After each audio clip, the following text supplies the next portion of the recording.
Hi everyone और सभी को नमस्कार। मेरी चैनल लर्निंग विद ऋचा गिरी में आपको बहुत बहुत स्वागत है। तो हम देखेंगे सीडीपी प्रैक्टिस क्वेश्चंस। इससे पहले हमने फर्स्ट और सेकंड वीडियो बनाया था, उसमें भी हमने काफ़ी क्वेश्चंस कवर किए हैं जो कि कॉन्सेप्चुअल और फैक्चुअल दोनों ही हैं। तो वो ऑलरेडी टेट एग्जाम में आ चुके हैं, यूपी टेट एग्जाम में।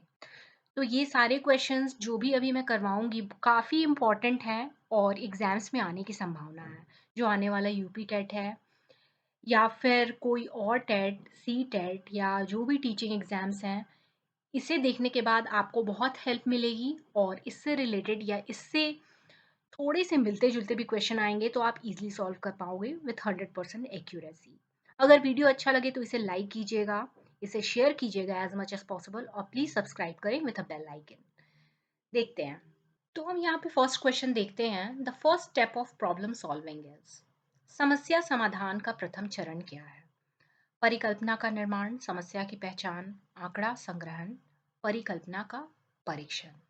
तो यहाँ जो आंसर होगा वो सेकंड होगा।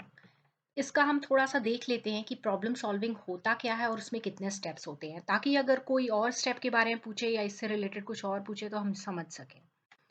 तो प्रॉब्लम सॉल्विंग जो है वो लर्नर सेंट्रड अप्रोच है। मतलब यहाँ पे जो लर्नर है, जो स्टूडेंट है, उनको ध्यान में रख के चीज़ें बनाई जाती हैं ताकि उनका कॉन्सेप्चुअल बिल्ड हो। तो यहाँ पे क्या करते हैं, जो टीचर है वो प्रॉब्लमेटिक सिचुएशन क्रिएट करते हैं स्टूडेंट्स के लिए। तो यहाँ पे अगर ऑप्शन दिया जाएगा कि क्या टीचर प्रॉब्लमेटिक सिचुएशन क्रिएट करते हैं, यहाँ पे प्रॉब्लम सॉल्विंग जो अप्रोच है उसमें, तो लोगों को लगेगा कि टीचर प्रॉब्लम क्यों क्रिएट करेगा।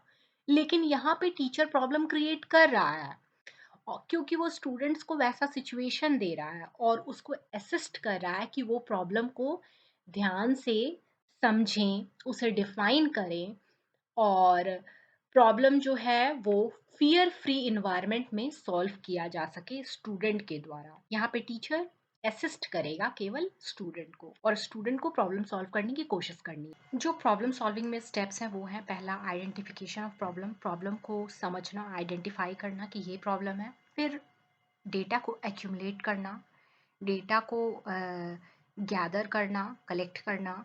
उसके बाद है फॉर्मुलेटिंग अ हाइपोथेसिस। तो फॉर्मुलेटिंग अ हाइपोथेसिस मतलब कोई आइडिया देना। जैसे हम कोई चीज़ इन्वेंट कर रहे हैं, किसी चीज़ का आविष्कार कर रहे हैं, तो उसके बारे में एक आइडिया ले रहे हैं। जैसे हमने प्रॉब्लम को पता लगाया कि ये प्रॉब्लम है, उसके बारे में हमने डेटा कलेक्ट किया, उसके बाद हम एक आइडिया दे रहे हैं, ये एक सोच रख रहे हैं, लेकिन वो सोच अभी तक प्रूव नहीं हुआ है। तो उसी को हम अभी देख रहे हैं। अभी हम जो हमने प्लान किया है, आइडिया दिया है, उसको हम टेस्ट करेंगे और उसके बाद एक जनरल डिसीजन लेंगे कि ये ऐसा होगा, ये सल्यूशन है, इस टाइप से। तो हमने देख लिया है इसका आंसर क्या होगा। सेकंड है, फर्स्ट स्टेप जो है प्रॉब्लम सॉल्विंग का, identification of problem. Next question देखते हैं, learning of children will be most effective when. तो चिल्ड्रन की लर्निंग सबसे ज़्यादा इफेक्टिव कब होती है, सबसे ज़्यादा प्रभावशाली प्रभावशाली कब होती है, अधिगम। तो यहाँ पे जो पहला ऑप्शन है वो है, teacher will let the learning process and keep the children passive. तो यहाँ जो शिक्षक है वो अधिगम प्रक्रिया में आगे होकर बालकों को निष्क्रिय रखेगा। तो शिक्षक तो आगे रहेगा ही, लेकिन जो बालकों को निष्क्रिय रखने वाली बात है ये गलत होगी, यहाँ पे सक्रिय होना चाहिए। तो जो लर्निंग है वो पैसिव नहीं होनी चाहिए, एक्टिव होनी चाहिए। सेकेंड है, बालकों का संज्ञानात्मक, भावात्मक तथा मनोचालक पक्षों का विकास होगा। तो ये ऑप्शन सही लग रहा है, development of cognitive effective and psychomotor. तो संज्ञानात्मक का मतलब है जो भी हम कार्य करते हैं अपने दिमाग से, भावात्मक का मतलब है जो चीज़ें हमारी इमोशंस से इससे रिलेटेड है। मतलब इफेक्टिव जो है वो इमोशन से रिलेटेड है, कि क्या इमोशंस होंगे उसके। और मनोचालक का मतलब है स्किल्स, जैसे खेलने की स्किल्स, कूदने की स्किल्स या कोई स्पेसिफिक स्किल, डांस करने की स्किल्स। तो ये हमने ब्लूम्स टेक्सोनॉमी में ये तीनों डोमेन्स हमने पढ़ा होगा, कॉग्निटिव, इफेक्टिव और साइकोमोटर। यदि आपने नहीं पढ़ा है तो आप ज़रूर देखिएगा ब्लूम्स टेक्सोनॉमी, उससे आपका कॉन्सेप्ट क्लियर होगा। तो ये क्वेश्चन, ये जो ऑप्शन है ये सही लग रहा है। थर्ड और फोर्थ भी देख लेते हैं, पढ़ने लिखने एवं गणितीय कुशलताओं पर ही बल होगा। तो emphasise will be only on reading, writing and mathematical skills. तो जो एम्फसाइज है, जो महत्वपूर्णता दी जा रही है, वो स्पेसिफिक केवल कुछ ही चीज़ों पे दी जा रही है, पूरा हॉलिस्टिक नहीं दी जा रही है, चारों ओर नहीं दी जा रही है। तो ये भी लिमिट्स शो कर रहा है, तो ये भी गलत होगा। शिक्षण व्यवस्था एकाधिकारवादी होगा, तो यहाँ पे भी एकाधिकारवादी का मतलब है जो पावर है वो केवल एक आदमी के हाथ में होगी, तो ऐसा ये तो बिल्कुल भी गलत है। यहाँ पे ऑटोक्रेटिक नहीं होना चाहिए बट डेमोक्रेटिक होना चाहिए। तो जो सेकंड है वो ऑप्शन सही होगा यहाँ पे। नेक्स्ट हम क्वेश्चन देखते हैं, which step is prominent in the syntax of teaching model of memory level and understanding level. तो इसका अगर हिंदी क्वेश्चन देखें तो स्मृति स्तर एवं बोध स्तर के शिक्षण प्रतिमान की संरचना में कौन सा सोपान उभयनिष्ठ है? तैयारी, अन्वेषण, समाईकरण, प्रस्तुतिकरण। तो यहाँ पे जो ऑप्शन है प्लानिंग, एक्सप्लोरेशन, जनरलाइजेशन, प्रेजेंटेशन। तो देख लेते हैं इसका थोड़ा डिटेल वे में हम देख लेते हैं।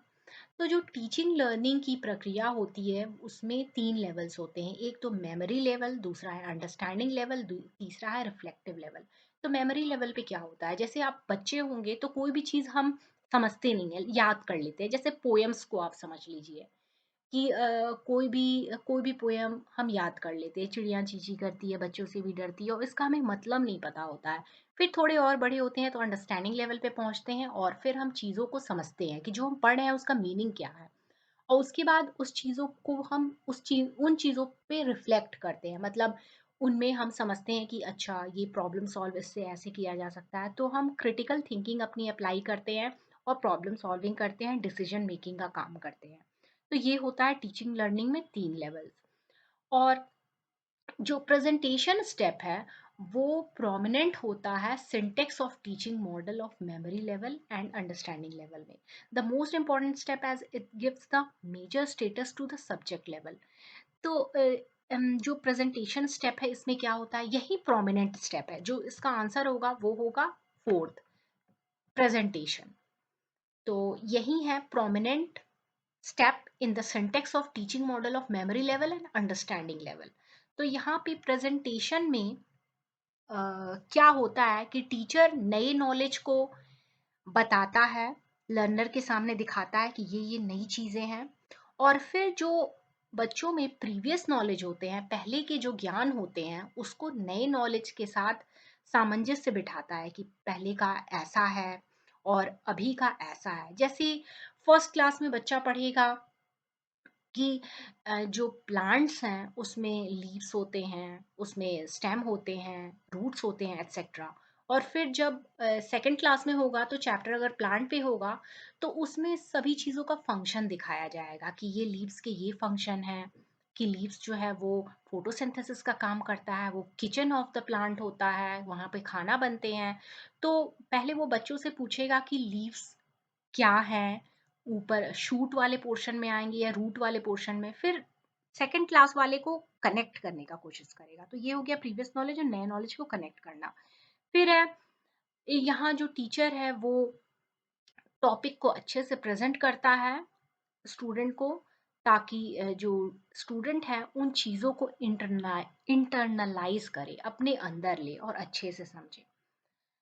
तो ये हो गई प्रेजेंटेशन स्टेप की बातें और टीचिंग लर्निंग का ये लेवल। तो ये आप ध्यान दीजिएगा कि इसका आंसर क्या था, प्रेजेंटेशन स्टेप था, जो कि बहुत ही प्रोमिनेंट स्टेप है in the syntax of teaching model of memory level and understanding level. आगे हम देखते हैं the condition of learning book is written by. तो कंडीशन ऑफ लर्निंग बुक किसने लिखा है, यहाँ पे जो आंसर होगा वो होगा RM गैगने। तो कंडीशन ऑफ लर्निंग बुक ने, इसका आंसर जो है 4 होगा। नेक्स्ट हम देखते हैं ह्यूमन डेवलपमेंट स्टार्ट्स फ्रॉम। मानव विकास का प्रारंभ होता है कहाँ से? तो मानव विकास का प्रारंभ वहीं से होता है जब बच्चा एकदम इनिशियल लेवल पे होता है। तो इनिशियल लेवल पे वो गर्भावस्था में होता है, प्री नेटल स्टेज। तो 3 इसका आंसर होगा, प्री नेटल स्टेज।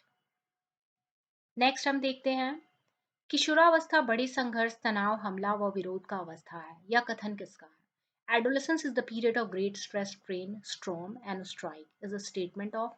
तो स्टेटमेंट ये स्टैनले हॉल का है, ये ध्यान दीजिएगा। तो ये सारे फैक्चुअल क्वेश्चंस है, ये हमें ध्यान देना है कि किसने कौन सी वाक्य किसने बोली हैं। नेक्स्ट क्वेश्चन देखते हैं total time taken in Indian model of micro teaching is. तो इसका आंसर होगा 3:36 मिनट्स। नेक्स्ट देखते हैं, plateau of learning are a characteristics feature of a learning process indicating a period where no improvement in performance is made. Who said this? तो again किसी का verdict है, किसी ने जो कहा है उसके बारे में पूछा जा रहा है। तो यहाँ पे सीखने के पठार के बारे में पूछा जा रहा है कि सीखने का पठार सीखने की प्रक्रिया के मुख्य अभिलक्षण हैं जो उस स्थिति को प्रकट करते हैं जिनमें सीखने की प्रक्रिया में कोई उन्नति नहीं होती है।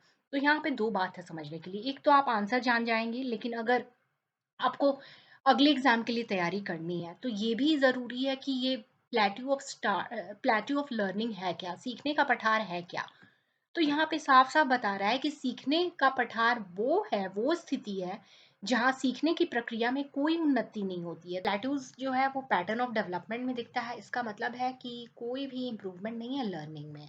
तो जैसे लर्निंग हो रही है, धीरे धीरे लर्निंग हो रही है, इंसान लर्न कर रहा है, और फिर एक स्टेज ऐसा आता है जब हमें लॉन्ग फ्लैट हॉरिजेंटल स्ट्रेच दिखते हैं, एकदम हॉरिजॉन्टल दिखते हैं, ऊपर की ओर नहीं, बिल्कुल फ्लैट हॉरिजॉन्टल स्ट्रेच। मेरा शायद थोड़ा सा ऊपर हो गया है तो इग्नोर कीजिएगा प्लीज। तो यहाँ पे क्या है, ये क्या रिप्रेजेंट करता है, तो स्टेशनरी स्टेज होता है, एकदम शांत स्टेज होता है जो कि एकदम स्टैग्नेंट होता है, रुका हुआ, वहाँ पे कोई प्रोग्रेस नहीं दिखता है लर्निंग में। ये जो पीरियड है, यहाँ पे जैसा कि मैं बोल रही हूँ बार बार, नो इम्प्रूवमेंट, कोई इम्प्रूवमेंट नहीं दिखता है। कितने भी प्रैक्टिस करें बट लर्निंग में कोई इम्प्रूवमेंट नहीं दिखता है। तो ये बात डॉक्टर ली रॉस ने कही थी, जो बहुत बड़े साइकोलॉजिस्ट थे, और उन्होंने लर्निंग कैपेबिलिटीज ऑफ ह्यूमन के बारे में भी कहा है। आगे हम देखते हैं नेक्स्ट क्वेश्चन, यहाँ पे मैच करना है। तो मैच में जो है वो एनिमल इंटेलिजेंस है, फिर शेड्यूल ऑफ रेनफोर्समेंट है, लॉ ऑफ प्रेग्नेंस है, फिर एडेप्टेशन है। तो यदि हमें दो भी पता होगा तो हम कर सकते हैं, बट हमें सबके बारे में जानना चाहिए, हो सके जेस्टाल्ट के बारे में, या पियाजे की थ्योरी के बारे में, या थ्रॉन्डाइक के थ्योरी के बारे में, या बीएफ स्किनर के बारे में कुछ अलग से क्वेश्चन पूछ लिया जाए। तो देखते हैं इसे। तो यहाँ पे थ्रॉन्डाइक है, उन्होंने एनिमल इंटेलिजेंस के बारे में बताया है, और इनका जो कंट्रीब्यूशन है वो कॉम्पैरेटिव साइकोलॉजी ऑफ लर्निंग में, इन्होंने बिहेवियरिज्म के बारे में बताया है, जिसका मैं डिस्क्रिप्शन बॉक्स में दे दूंगी link. Law of effect, law of readiness etcetera बताया है। ये आप बहुत आसानी से समझ सकते हैं और बहुत मज़ा आएगा, तो वो ज़रूर आप देखिएगा। तो यहाँ पे थॉर्नडाइके को एनिमल इंटेलिजेंस से बताया गया है, और जो बीएफ स्किनर है वो रेनफोर्समेंट से लिंक्ड है। तो रेनफोर्समेंट जो थ्योरी है उसमें है कि जो बिहेवियर है वो उनके कंसिक्वेंसेस पे आधारित है। जैसे कोई बिहेवियर हो रहा है और उस बिहेवियर के आधार पे उसको रिवॉर्ड दिया जा रहा है या पनिश किया जा रहा है, तो उसके हिसाब से उसका बिहेवियर चेंज होगा। जब रिवॉर्ड मिलेगा तो वो सेम बिहेवियर मेंटेन करेगा, और जब पनिशमेंट मिलेगा तो वो बिहेवियर छोड़ देगा। तो यही कहने का मतलब है रेनफोर्समेंट। रेनफोर्समेंट को हिंदी में पुनर्बलन भी हम कह सकते हैं। लॉ ऑफ प्रेग्नेंस जो है वो one of the principle of gestalt है। तो इसको जो लॉ ऑफ प्रेग्नेंस है उसको जेस्टाल्ट से हम करेंगे। और पियाजे की थ्योरी जो है कॉग्निटिव डेवलपमेंट वाली, वो ऑर्गेनाइजेशन और एडेप्टेशन से लिंक है। तो पियाजे की भी थ्योरी का लिंक है। तो जो भी थ्योरीज हैं उसका मैं लिंक दे दूंगी, लर्निंग थ्योरीज का, आप ज़रूर देखिएगा।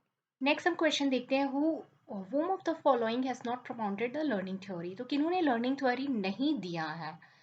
तो इसमें से थ्रॉन्डाइके ने दिया, स्किनर ने दिया, कॉलर ने दिया। बीएस जो ब्लूम है उन्होंने कोई लर्निंग थ्योरी नहीं दी है, बट उन्होंने टेक्सोनॉमी प्रपोज किया है जो कि 3 हायरार्किल मॉडल में है। तो बीएस ब्लूम की जो टेक्सोनॉमी है जो कि 3 डोमेन ऑफ लर्निंग बताती है, कॉग्निटिव डोमेन, इफेक्टिव डोमेन और साइकोमोटर डोमेन। तो इसका मैं लिंक दे दूंगी, ये आप ज़रूर देखिएगा, इससे भी क्वेश्चंस आते हैं। बाकी कुछ साइकोलॉजिस्ट हैं, जैसे ट्रायल एंड एरर किसने दिया है, तो थ्रॉन्डाइक ने दिया है। वहाँ पे उन्होंने बताया है कि कैसे स्टिमुलस और रिस्पॉन्स का रिलेशनशिप है। तो आप थ्रॉन्डाइक का भी मैं दे दूंगी, वो law of effect, law of readiness वाला, वो आप ज़रूर देखिएगा। इंस्ट्रूमेंटल थ्योरी जो है, और theory of operant operant conditioning जो कि बीएफ स्किनर ने दिया है, तो ये दूसरी चीज़ हो गई।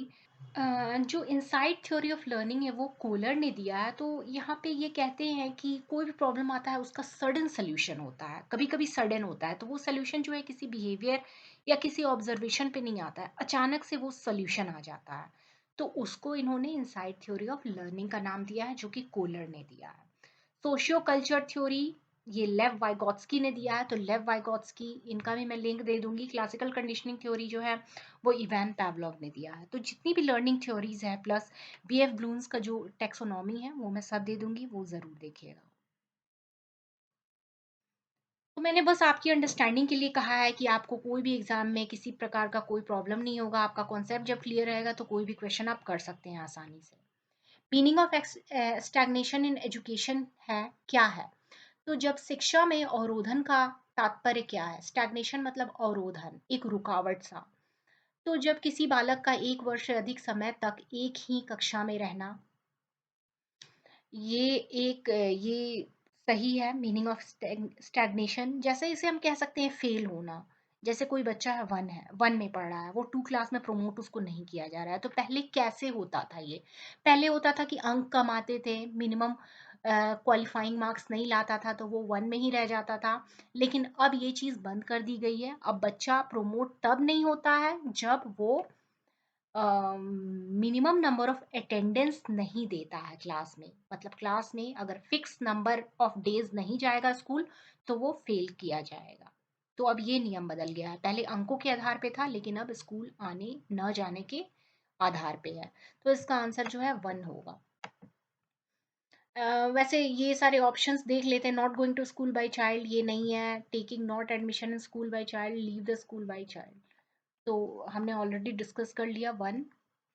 यहाँ पे स्टैग्नेशन का वही मीनिंग है कि जब बच्चा 1 साल के लिए, 1 साल से ज़्यादा के लिए जब उसी क्लास में रह जाता है तो उसी को स्टैग्नेशन कहते हैं। तो यहाँ पे जैसा कि मैंने बताया कि यहाँ पे एब्सेंटिज्म के कारण स्टैग्नेशन होते हैं। और पहले जो है लोअर अचीवमेंट के कारण होता था, एग्ज़ाम में मिनिमम मार्क्स नहीं ला पाते थे। लेकिन अभी ये चीज़ क्राइटेरिया बंद कर दिया गया है। आगे हम देखते हैं when in which of the following skill testing of previous knowledge comes. तो टेस्टिंग ऑफ प्रीवियस नॉलेज कब आता है? तो सेकंड होना चाहिए स्किल ऑफ इंट्रोडक्शन। जब हम इंट्रोड्यूस करते हैं चीज़ों को, तो इंट्रोडक्शन से पहले हमें ये भी पता लगाना है कि बच्चों में जो प्रीवियस नॉलेज है वो कितना है। तो ये चीज़ हमने पहले ऑलरेडी डिस्कस कर लिया है कि जब भी कोई चीज़ का इंट्रोडक्शन होता है, किसी और पक्ष में इसको डिस्कस किया गया है, लेकिन जब भी कोई टीचर कोई नई चीज़ पढ़ाता है तो प्रीवियस नॉलेज का टेस्ट होता है बच्चों का। उसके बाद जो टीचर है वो कनेक्ट करता है चाइल्ड को उनके खुद के एक्सपीरियंस से, और उनको एनकरेज करता है कि पहले वाली लर्निंग कैसी है और अभी क्या हो रहा है। तो दोनों को फिर बच्चों को एक्सपीरियंस के साथ, एक्सपीरियंस उनके एग्जाम्पल सुनता है और कुछ हेल्प करता है। तो इस तरीके से प्रीवियस नॉलेज को अभी जो करंट नॉलेज है उससे कनेक्ट करने की कोशिश करता है। तो आज के लिए इतना ही। आई होप वीडियो आपको अच्छा लगा होगा। यदि कोई भी डाउट है तो प्लीज़ पूछिए कमेंट सेक्शन में। और ये वीडियो को ज़्यादा से ज़्यादा शेयर कीजिए ताकि लोगों की अंडरस्टैंडिंग बढ़े। Thank you so much for watching.